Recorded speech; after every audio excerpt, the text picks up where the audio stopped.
Salut, c'est Fabien, le fondateur des entreprises Angel Corp et Angelis. Je vais faire ma première vidéo du printemps depuis un autre continent, puisque je me trouve en Asie, aux Philippines, pour passer quelques vacances slash télétravail en famille. On est parti un mois, donc je vais pas pouvoir couper complètement le boulot.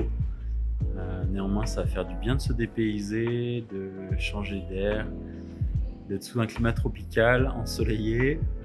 Aux Philippines, il fait tout le temps entre 20 et 40 degrés en gros. Là, on est plutôt sur la saison en 25 et 35, alors qu'en France, on est plutôt à 6 le matin et 15 l'après-midi. C'est la semaine écoulée. Voilà, on va passer des bons moments et puis je prends des petits temps de boulot pour avancer sur Angel Corp, sur Angelis. On s'ennuie jamais.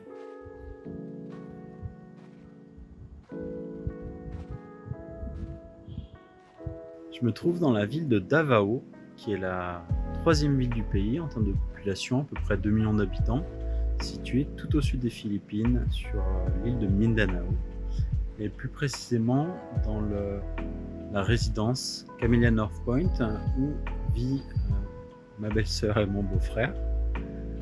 Petit appartement en location, et du coup c'est plutôt sympa. On est venu leur rendre visite là aujourd'hui. Ce soir on va même dormir sur place. C'est à 20 minutes en taxi de notre appart, mais voilà, on est calé. Du coup je me fais une petite balade là, de fin de soirée dans le coin, histoire de dégourdir les jambes et puis voir à quoi ça ressemble. Je vais vous montrer un petit peu tout ça. C'est un truc assez mouse, hein. Il y a 5 bâtiments en tout, plusieurs centaines de logements qui sont construits autour du bâtiment clubhouse piscine, partagé pour tous les résidents. Et nous, on est dans le bâtiment 5, un peu plus petit. Là, celui que je vous montre derrière, c'est vraiment le plus grand, c'est le bâtiment 1. Il est super haut. Ça, c'est le petit coin piscine dont je vous parlais, qui se trouve au centre de la résidence. Plutôt sympathique. Pas eu le temps de m'y baigner encore, essayer d'y faire un petit tour de main. Ça, c'est sympa, une piscine assez grande et puis une petite chaise au bord. Bon, classique hein, dans les résidences d'habitation ou de vacances. Et là, on est de l'autre côté du clubhouse. Petit bâtiment 2 étages. Ça, c'est le bon coin pour faire les réunions, un syndic de copro, et puis aussi les réceptions, les fêtes, les mariages, pourquoi pas, tout ce qu'on peut imaginer. Tout à l'heure, je vous parlais de trajet en taxi, donc 20 minutes de taxi à peu près, ça coûte 3 € ici. Donc il ne faut pas se priver. C'est beaucoup plus économique que si on louait un véhicule. Et puis en plus, je ne me vois pas du tout conduire ici. Le problème des pays en voie de développement, c'est que la richesse moyenne du pays augmente. Du coup, les gens s'achètent des voitures, mais les routes ne se multiplient pas par magie. Donc il y a des énormes problèmes de circulation, de bouchons, beaucoup plus qu'en France hein, par exemple. Et du coup, en plus, si on n'a pas les méthodes de conduite locales, je pense que ça doit être assez stressant. Et je suis pas du tout venu là pour me stresser, donc je préfère laisser le chauffeur de taxi conduire. Sinon, il y a encore moins cher que le taxi, c'est les jeepneys, donc c'est les espèces de transports en commun locaux, hérités de la Seconde Guerre mondiale. Des jeeps que les Américains avaient laissés sur place et qui ont été modifiés, trafiqués. Maintenant, ils fabriquent ça en série. C'est une espèce de minibus ouvert sur les côtés par l'arrière. Quand on veut le prendre, hop, on monte par l'arrière. Quand on descend, on paye ce qu'on doit au chauffeur ou au copilote. Et puis c'est parti. Et ça couvre vraiment toute la ville. Et puis bon, les zones rurales alentour. C'est un moyen de transport qui est vraiment très très utilisé ici. Ça fait partie du folklore. Les autres moyens de transport classiques, bon, on retrouve des espèces de tuk-tuk, des trucks qu'ils appellent les tricycles. Souvent t'as une moto sur le côté, puis un sidecar, une plateforme aménagée sur un autre côté. Et puis sinon des motos qui sont très courants aussi, hein, les personnes en moto, en scooter qui vendent leur service pour transporter les gens. Et ils ont l'avantage d'être assez rapides, de se faufiler dans la circulation. J'ai pas tenté encore, hein. Je suis peu amateur de taxi. Petite correction, j'ai tenté une fois, mais c'était avec les beaux-frères. On allait faire un peu de tourisme, un pique-nique, et du coup on était parti à 3 motos, 6 personnes. Et c'était un peu sportif quand on n'est pas habitué. En plus dans une zone un peu rurale où ça claque pas mal. Moi en ville je suis plutôt adepte de la marche, du vélo, de la voiture, du bus, du tram. Je suis pas un très grand fan de deux roues, mais voilà, ça fait partie aussi de l'aventure. Je viens de croiser un petit chat abandonné. Il y en a énormément dans toute la ville, hein, ils font leur vie. Ils bouffent ce qu'ils peuvent dans les poubelles. Ils chassent les rats, ce qui est très très bien, très important dans les villes, hein, merci les chats. Et ils n'ont pas de maître. Et puis parfois ils se font attraper, ils se font bouffer. Les chats, les chiens, habitude alimentaire locale. Donc on est parti pour un mois, du 10 avril au 9 mai. Parmi ces un mois, faut compter déjà 2 jours de trajet aller, 2 jours de trajet retour. L'aller, ça nous a pris 27 heures, même un peu plus. On est parti de Saint-Étienne, on a attendu un peu à l'aéroport de Lyon, on a pris un vol Lyon-Istanbul, 3 heures à peu près. Puis on a attendu à l'aéroport d'Istanbul, on a pris un vol Istanbul-Manille, à peu près 12 heures. On a attendu à Manille, et dernier vol, Manille-Davao, 2 heures. On se retrouvait dans le sud du pays. Donc on est parti de Lyon le 10 avril à 19h, et puis on est arrivé à Davao le 12 avril à 4h du matin. Et donc on s'est pris un tunnel, on a perdu une journée dans les transports. Bon, c'est la magie des voyages longue distance. Et puis au retour, pareil, hein, on va décoller le 8 mai au soir de Manille. Et puis on va arriver le 9 mai au matin, ce coup-ci à Lyon, parce que dans l'autre sens, on rattrape du temps. Et donc sur le temps de présence, après aux Philippines, on commence par une semaine et demie à peu près à Davao, donc, qui est la ville en fait où j'ai rencontré mon épouse. À cette époque-là, elle travaillait comme ingénieure sur la construction d'une tour. Et on s'était rencontrés par internet, on a commencé à échanger pendant plusieurs mois.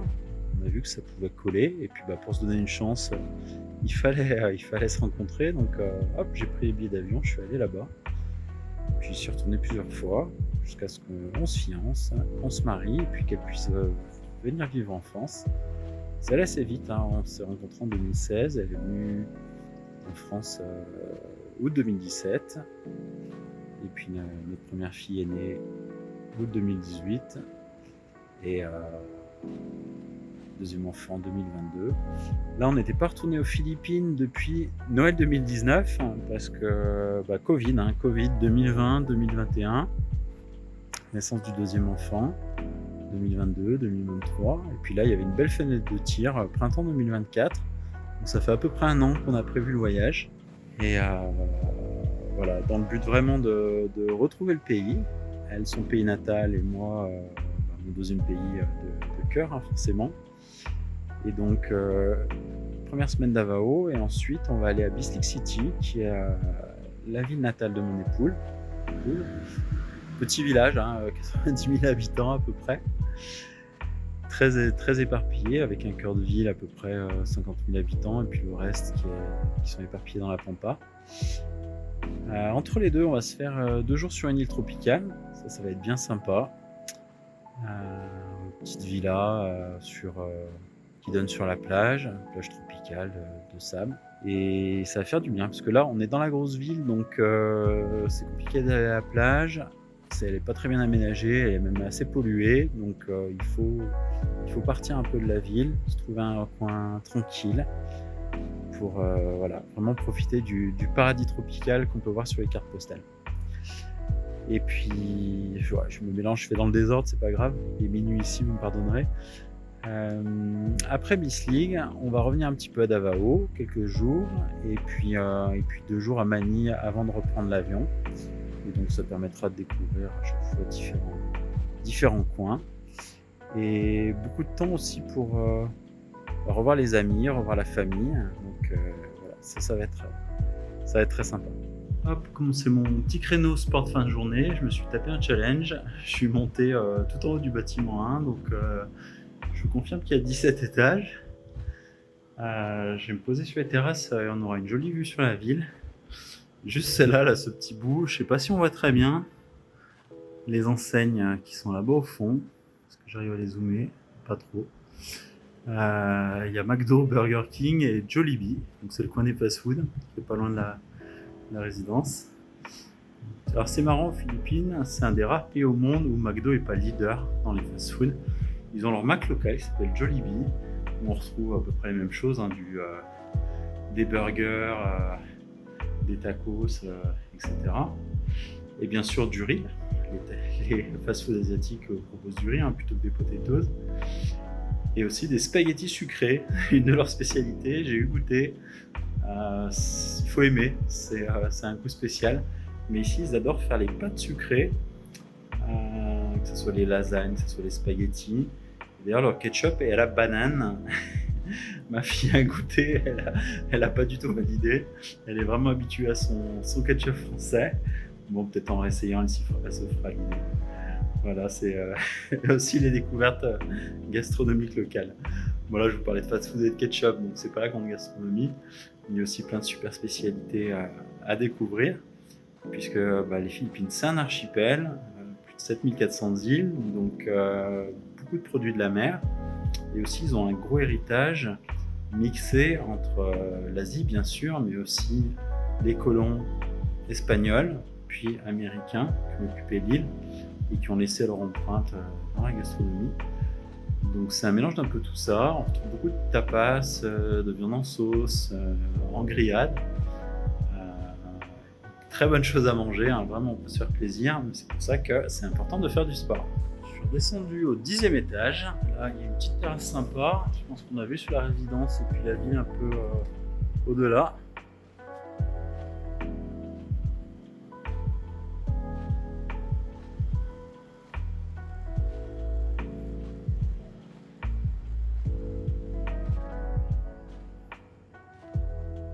Changement de terrasse, on est sur un autre côté, avec la lune.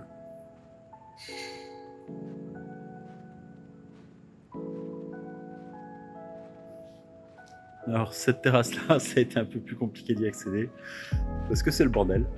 Ils sont en train de replanter les arbres sur le côté, de faire du jardinage. Mais bon, c'était pas trop dur à sauter. Important en copro. Pas trop faire de bruit. Bon là en l'occurrence il y a un groupe à l'étage qui a sa porte ouverte, qui ont dû faire l'apéro, qui parle un peu fort. Ça fait partie des joies de la vie en communauté. Hop, me voilà redescendu au 6e étage. Petite terrasse encore. On voit plus la ville, mais là on voit bien la résidence. C'est pas vraiment le bon nom, ils appellent ça des communautés ici, souvent gated community, puisqu'il y a des groupes de garde à l'entrée. À l'entrée de l'ensemble immobilier et puis à l'entrée de chacun des bâtiments qui surveillent que les personnes qui payent pour habiter ici ne soient pas dérangées par des gens mal intentionnés, par des voleurs, par des gens bourrés. Vu que le travail coûte pas cher aux Philippines, ils peuvent se permettre d'embaucher tout un tas de petits personnels pour le ménage, pour la sécurité. Et voilà, et du coup dans toute la ville, il y a énormément d'enclaves comme ça, soit avec des grands immeubles, soit un peu plus en périphérie avec des petites maisons individuelles, des petites villas. C'est pas le rêve américain, mais je veux dire que c'est le rêve philippin, parce que c'est un pays de contraste. On voit de développement qui se développe très fort, mais il y a quand même encore beaucoup de pauvreté. Et du coup on retrouve des bidonvilles à quelques centaines de mètres,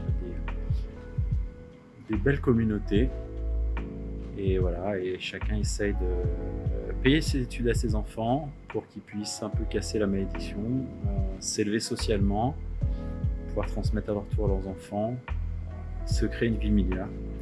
C'est finalement tout ce qu'on essaye de faire en ce monde. Ça va faire à peu près 5 jours qu'on est arrivé aux Philippines, et les enfants ne sont pas encore parfaitement habitués aux nouveaux fuseaux horaires. Michaela, elle a 5 ans et des poussières, ça a été à peu près. Et notre fils Elliot, il y a 1 an et demi, il a vraiment galéré. Donc les 3 premières nuits ont été cauchemardesques. Pas dormir jusqu'à 6 heures du mat. Arriver à dormir vers 6-7 heures, jusqu'à 3 heures de l'après-midi. Et du coup, on ratait les journées, ce qui était un peu triste. Alors après, voilà, pas le choix, hein, on profitait un peu de la nuit pour faire des trucs, pour se balader un peu. Mais voilà, là, ça commence à aller mieux. C'est pour ça que c'est très bien aussi de partir un long moment, hein, là, par un mois. C'est pour encaisser le temps de voyage et puis encaisser le temps de jet lag derrière. Quand on est adulte, c'est un peu plus facile, on arrive à se régler. Quand on est gamin, on ne maîtrise pas. Là d'où on a vu sur quelques petits bâtiments à côté, quelques maisons. Ça a l'air plutôt huppé dans l'ensemble. Moyen. Moyen. J'ai parlé un peu vite. Et là, on entend des chiens qui aboient. C'est très souvent qu'il y a des animaux domestiques ou sauvages. Alors là, c'est des chiens, mais très souvent, c'est des coqs. Ils aiment beaucoup avoir leurs coqs et leurs poules qui vont leur donner des œufs, de la viande. Parfois, c'est des cochons. À Noël 2019, le voisin d'à côté avait acheté un cochon pour le bouffer. Et du coup, on l'entendait, il était dans la cour entre les maisons. Ça fait des super souvenirs. Sur le moment, on rigole moins, mais après coup, ça fait bien marrer. Allez, je me suis redescendu mes 17 étages. C'est très bien pour conclure cette petite séance de sport et cette première vidéo du printemps / vacances de travail aux Philippines. J'espère que vous aurez trouvé intéressant. Je vous raconte ma vie, mais voilà, c'est aussi le but sur ma chaîne YouTube. Raconter un peu mon quotidien, être entrepreneur, mais aussi d'être humain. Et voilà, vu que j'ai 2 pays de cœur, puisque ma femme est étrangère, je suis très content de pouvoir faire découvrir mon second pays. Je vous dis à très bientôt. N'hésitez pas à commenter, à poser des questions sur des trucs que vous aimeriez que je vous montre ou que je vous explique. Likez, partagez. Ciao, à bientôt.